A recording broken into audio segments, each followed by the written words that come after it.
Assalamualaikum warahmatullahi wabarakatuh. Alhamdulillah wassalatu wassalamu ala Rasulillah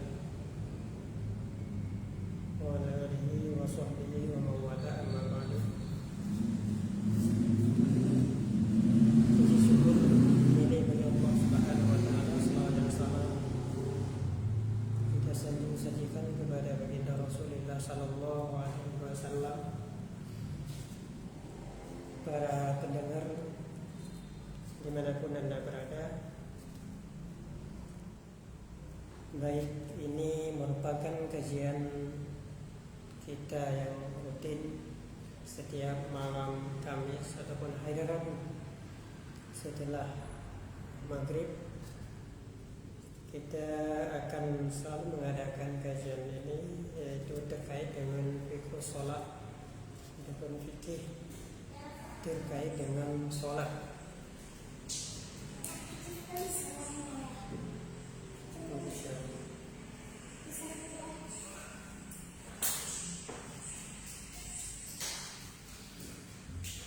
Baiklah para pendengar yang dirahmati Allah Subhanahu wa taala, sebelumnya pada pertemuan yang lalu kita telah membahas terkait dengan fardhu sholat ataupun sholat sunat. Ada sebagian yang telah kita jelaskan di pertemuan yang sebelumnya. Itu terkait dengan sunat muakkad, di antaranya yaitu sunat-sunat rawatib. Dan pada malam yang berbahagia ini, pada pertemuan kali ini kita coba melanjutkan kajian kita terkait dengan sholat sunat. Ini masih pembahasan sholat sunat, di mana ini kalau mau ambil referensi ini bisa langsung disimak pada Hasyiah Bajuri ataupun kitab Bajuri yang sering kita kenal. Coba kita baca matan dari ini. Wasalasu nawafila muakkadatun ghayra tabi'atin lil faraidi ahaduha salatul laili wan naflul mutlaqu fil laili afdalun minan naflil mutlaqi fil nahari. Salat sunat yang dianjurkan ini ada tiga macam ataupun kategori, di mana anjuran untuk kita menunaikan sholat sunat ini sangat dianjurkan oleh agama. Ini sholat sunat yang dimana sholat sunat yang dianjurkan untuk kita laksanakan ataupun dalam istilahnya dikenal dengan sholat sunat muakkad. Ini bukan sholat sunat yang rawatib ataupun yang mengikuti bagi sholat fardu. Artinya ini tidak ada kaitannya ataupun pelaksanaannya. Sholat sunat tersebut tidak harus langsung setelah pelaksanaan sholat fardu ataupun sebelum sholat fardu. Ini maksudnya. Ini maksud daripada sholat sunat yang ghairu tabi'ah lil fara'is. Artinya sholat sunat yang dianjurkan ini bukan sebab akibat dari sholat fardu. Itu maksudnya.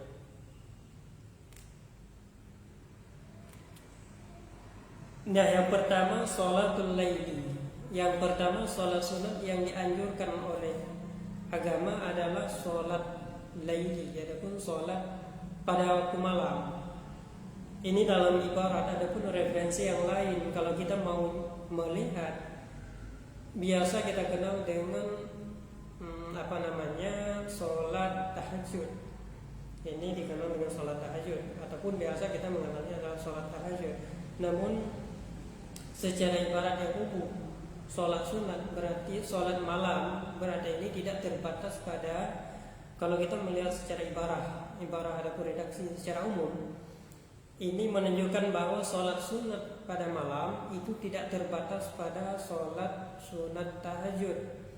Itu artinya kalau memang kita mau melaksanakan sholat sunat-sunat yang lain, itu pun boleh pada waktu malam. Di antaranya adalah sunat mutlak, sunat witir, itu yang dimana waktu pelaksanaannya yaitu di waktu malam. Tidak ada sholat witir itu di siang hari, itu nggak ada. Makanya secara umum ibaratnya itu sholatul laili, itu ada benarnya juga. Di samping dalam redaksi yang lain kita sering mengenalnya adalah sholat tahajud. Ini salah satu sholat yang dimana kita sangat dianjurkan untuk melaksanakan sholat tersebut. Bahkan dalam Al-Quran sendiri Allah berfirman, wa minal laili fatahajjad, dan pada waktu malam maka bertahajudlah. Nah, ini menandakan bahwa sholat sunat pada waktu malam yang kita kenal dengan sholat tahajud ini sangat baik dan sangat dianjurkan oleh agama. Bahkan dalam satu riwayat adapun sebagian ulama menyebutkan bahwa annal mujtahida mutahajjida yashfa'u fi ahli baitih. Seorang yang rajin melaksanakan sholat tahajud, rajin melaksanakan sholat tahajud ketika malam, itu dapat memberi syafaat kepada segenap ahli bait mereka ataupun ahli keluarga. Ini menandakan bahwa sholat tahajud itu sangat baik dan sangat bagus.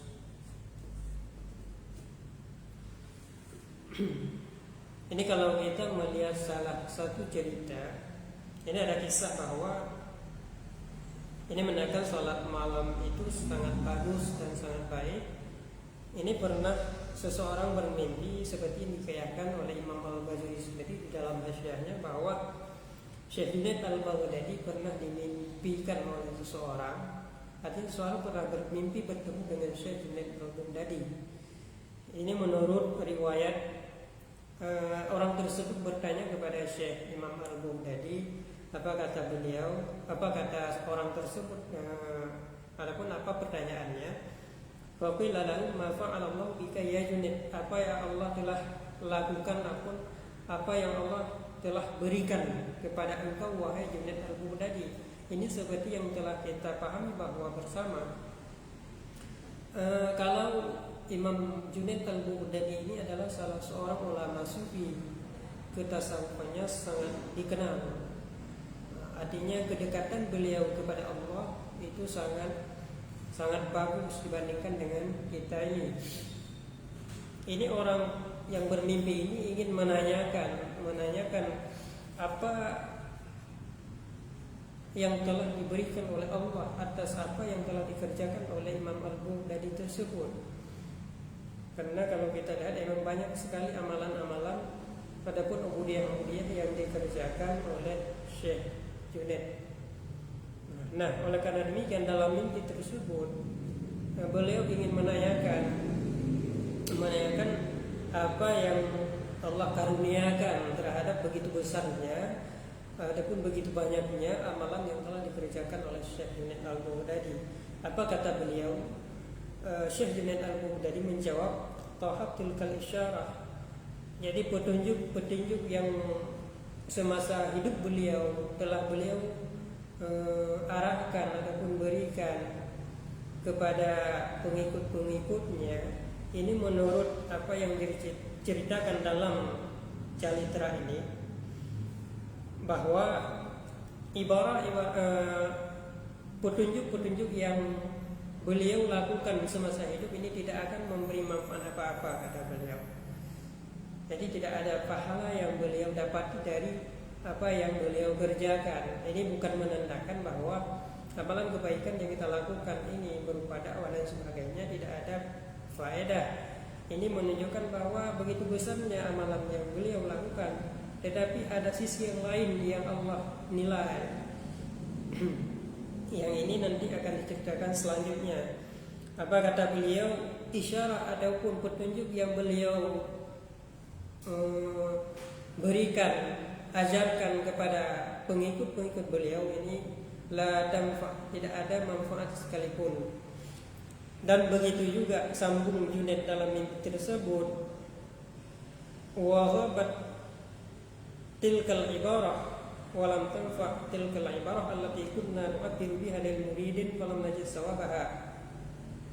Jadi ibarat ungkapan-ungkapan beliau semasa hidup, kata-kata mau'izah beliau semasa hidup untuk diberikan, diarahkan kepada para pengikut-pengikut beliau, ini juga tidak memberi manfaat. Tidak ada pahala yang beliau dapatkan dari apa yang beliau ajarkan. Dan seterusnya secara ringkas, begitu juga keilmuan beliau, ilmu-ilmu yang telah beliau pelajari dan beliau ajarkan kepada murid-murid beliau, ini juga tidak akan memberi manfaat sedikit pun, kata beliau. Dan begitu juga warmusuh, tulisan-tulisan beliau, karangan-karangan beliau yang telah beliau karangkan berupa kitab untuk bisa dipelajari oleh pengikut murid beliau, ini juga tidak akan memberi manfaat, kata beliau, kepada manfaat pahala bagi beliau. Ini apa yang diceritakan di dalam mimpi seorang tersebut mengenai Syekh Junaid Al-Baghdadi. Terus apa juga yang menurut beliau memberi manfaat yang begitu besar, adapun yang Allah tidak berikan kepada Syekh Junaid Al-Baghdadi, ini adalah raqi'atun kunna narka'uha 'inda as-sahar wan nasu niyamun. Ini adalah rukuk-rukuk yang kita lakukan di masa orang lain tidur nyenyak. Orang lain tidur, kita bangun untuk menghadap, untuk bermunajat, sholat tahajud kepada Allah Subhanahu wa taala. Inilah yang maksud disampaikan, bahwa sholat tahajud yang kadangkala dengan sholat tahajud tersebut besar kemungkinan akan diberikan oleh Allah Subhanahu wa taala pahala yang berlimpah. Itu maksudnya. Bukan berarti ini menjauhkan kita dari dari kebaikan-kebaikan yang lain yang perlu kita lakukan. Kebaikan terus dilakukan sekecil apapun itu, karena ada satu riwayat yang menyatakan bahwa memang ada kebaikan itu terdapat pada ketaatan. Jadi sekecil apapun kebaikan itu mesti kita lakukan. Kenapa? Karena kita tidak tahu bahwa ridha Allah Ta'ala tersebut tersimpan pada kebaikan. Maka oleh karena demikian tidak ada alasan kita untuk meninggalkan kebaikan-kebaikan, meskipun dalam pandangan kita manusia itu hanya kecil. Begitu juga sebaliknya, murka Allah juga terdapat pada kemaksiatan kepada Allah. Ini kejahatan apapun itu mesti kita hindari. Kenapa? Karena yang namanya murka Allah itu tersimpan padanya, meskipun itu kecil. Kadang kita tidak tahu di mana. Ini rahasia Allah. Maka apapun kebaikan kita harus terus menghindarinya, dan apapun kebaikan kita harus melakukannya. Karena siapa tahu pada hal yang kecil tersebutlah tersimpan kebaikan ataupun ridha Allah Subhanahu wa taala. Begitulah apa yang ingin disampaikan dalam cerita ini, bahwa kemungkinan besar kebaikan adapun ridha Allah terletak pada salat tahajud. Kenapa? Karena salat tahajud kita lakukan di mana orang lain sedang tidur, orang lain sedang asyik tidur. Kita bangun sendiri tanpa ada paksaan, tanpa ada unsur unsur riya dan sebagainya. Sifat-sifat yang menjadi takabur itu tidak ada dalam jiwa kita. Kita bangun ikhlas pada Allah Subhanahu wa taala. Maka oleh karena demikian, menurut cerita ini, amalan Syekh Junaid Al-Baghdadi berarti diterima amalannya melalui sholat di waktu malam, ataupun amalia, ataupun ubudiyah beliau di saat malam. Begitulah maksud dari cerita ini.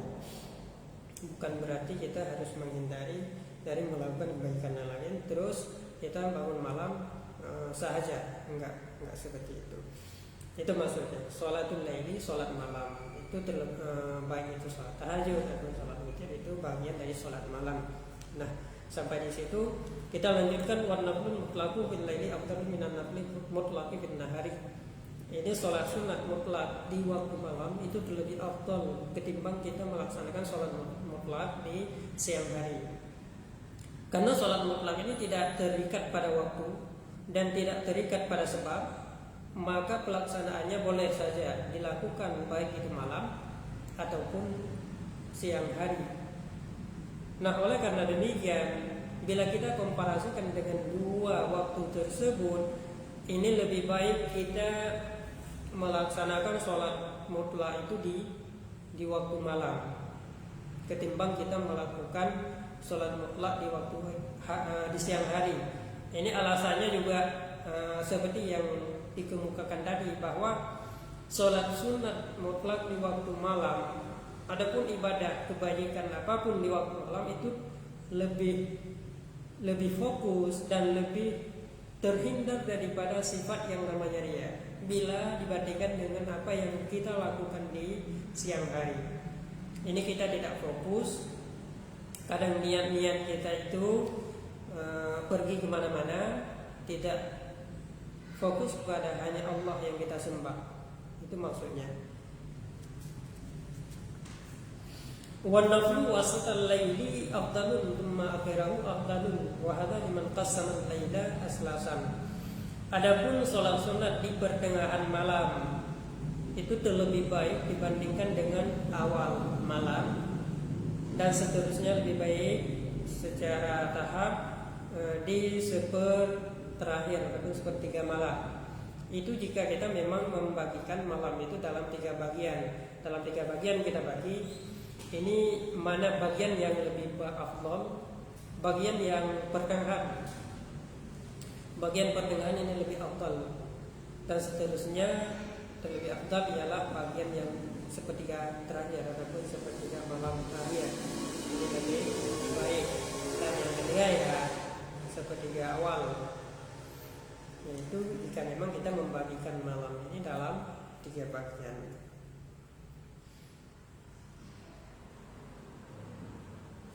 Wasani itu salat yang pertama, salat sunat muakkadah adalah salat malam. Yang kedua wasani salat duha, wa aqallu rak'atani wa aktsaruha 12 rak'atan wa waqtuha min irtifa'i syamsi ila zawaliha kama qala an-Nawawi fi at-Tahqiq wa Syarh al-Muhazzabi. Adapun yang kedua salat sunat, di mana pelaksanaannya sangat dianjurkan oleh agama, oleh syara, adalah salat duha. Ini sholat duha. Sholat duha ada waktunya, yaitu mulai dari matahari mulai naik, setelah terbit mulai naik, kadar segala, pembahasannya kadar si lembeng ya, kadar segala. Jadi ini ada ulama juga yang mengatakan bahwa sholat sunat duha yaitu sholat isyraq. Ini berbeda pendapat ulama dalam menentukan apakah memang, karena dalam apa yang kita kenal juga ada sholat isyraq, sholat terbitnya matahari, dan ada juga yang kita kenal adalah sholat duha. Ada sebagian ulama mengatakan bahwa sholat duha ya sholat isyraq, tapi ada sebagian yang mengatakan sholat isyraq ya sebelum waktu masuk sholat duha. Sementara sholat duha yang dimulai selesai habisnya sholat isyraq, masuklah sholat duha sampai tergelincir matahari ya, dalam satu pendapat. Ini ada.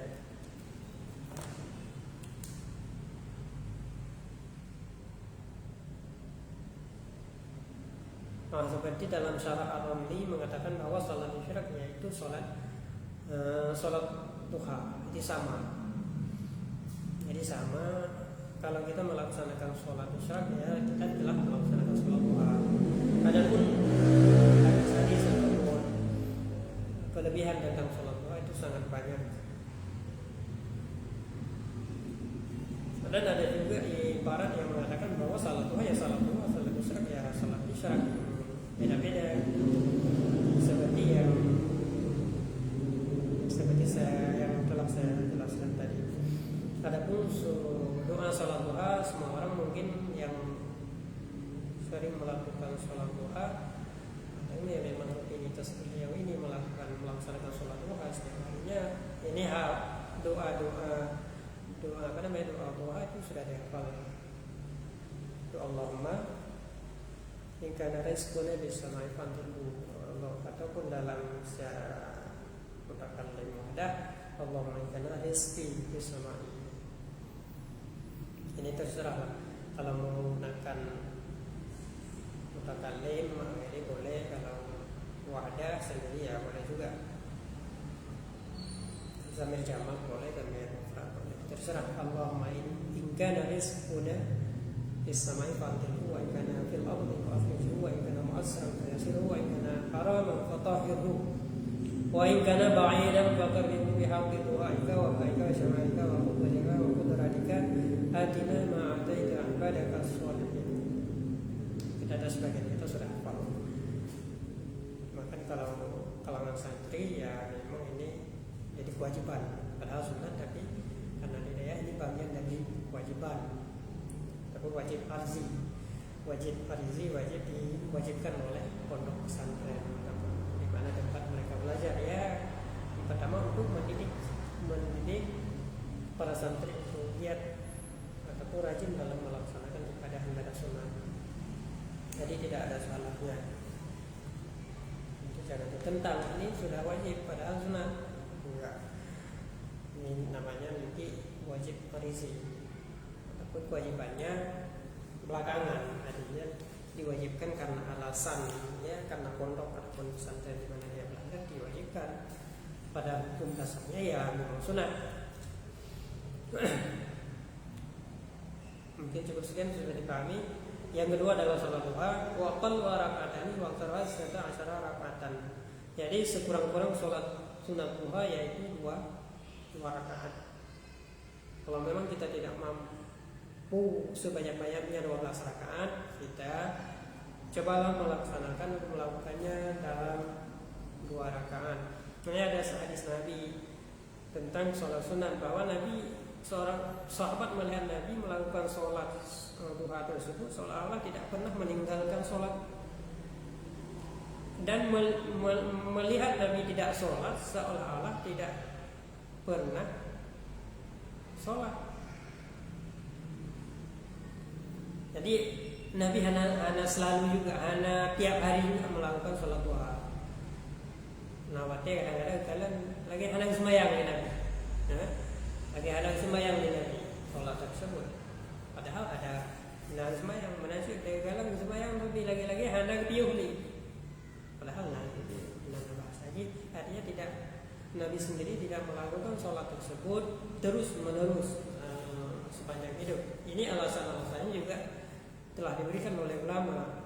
Kenapa kadang-kadang Nabi suatu perbuatan itu tidak terus melakukannya, namun tidak tiap hari.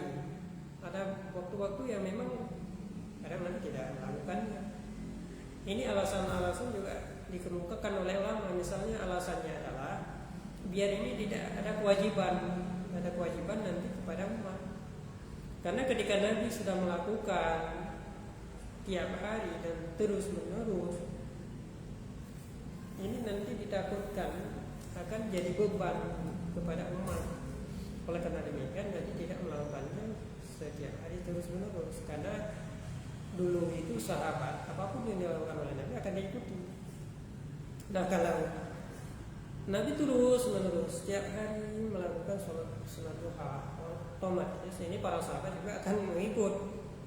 Nah, setelah nanti Nabi setelah Nabi wafat, ya ini kepada kita nanti. Kita ini tidak lagi bertanya kepada Nabi. Disinilah nanti kita akan ada yang mewajibkan, ada yang sunat dan sebagainya, dan itulah yang terjadi realitanya.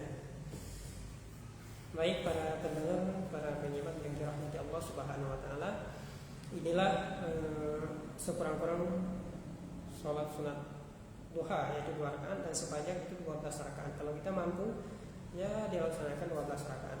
Waktu min irtifa'i syamsi ila zawali, adapun waktu pelaksanaan sholat duha itu mulai daripada matahari itu naik. Mulai matahari naik itu kalau dalam istilah kami karuhin. Jadi karena segala maksudnya itu sudah seukuran tombak ketinggian matahari tersebut, ini sudah mulai masuk sholat duha. Ini untuk membedakan antara sholat isyraq. Nah, kalau isyraq ya memang setelah terbit matahari, mulai dari situ sudah masuk sholat sunat isyraq. Ini untuk membedakan antara ulama yang mengatakan bahwa sholat isyraq dan sholat duha itu beda. Adapun menurut sebagian ulama yang mengatakan bahwa sama, nah, ini tidak ada ya waktu duha yang mulai dari terbit matahari. Ini seperti pendapat yang dikemukakan oleh Imam Nawawi di dalam kitab Taqiyah dan Syarah Al-Ansab. Kalau memang mau, silakan merujuk ke referensi yang telah disebutkan tadi, yaitu dalam Taqiyah dan Syarah Al-Ansab. Ini karangan beliau kedua-duanya. Wasalisu salatut tarawih, dan yang ketiga adalah sholat tarawih. Ini juga masuk bahagian sholat sunat muakkad. Sholat sunat muakkad ini adalah sholat sunat tarawih. Wahya isyuruna rakaatan. Sholat tarawih ini adalah 20 rakaat. Ini mayoritas kita berpendapat bahwa sholat tarawih adalah 20 rakaat dalam mazhab Syafi'i. Bahkan dalam mazhab Malik itu sampai situn wasalasun, sampai 36 situn wasalasun, sampai 36 rakaat. Ini sudah masuk tuadan.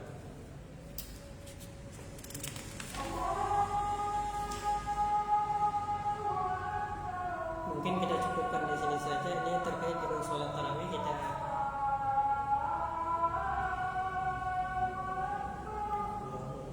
Kita coba percepat bahwa sholat tarawih itu ada 20 rakaat, di mana dalam 20 rakaat itu ada 5 tarwihah, adapun istirahatnya, karena dalam sekali tarwihah itu 4 rakaat, jadi 4 kali 5 ya 20. Dan setiap 2 rakaat itu 2 kali salam. Ini yang mayoritas dilakukan oleh umat dalam mazhab Syafi'i, dan mayoritas dari umat yang memang melakukan seperti ini.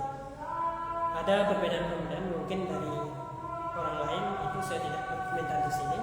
Terserah melakukan seberapa, terserah. Tapi dalam mayoritas mazhab Syafi'i ya seperti ini. Wabillahi taufiq wal hidayah. Wassalamualaikum warahmatullahi wabarakatuh.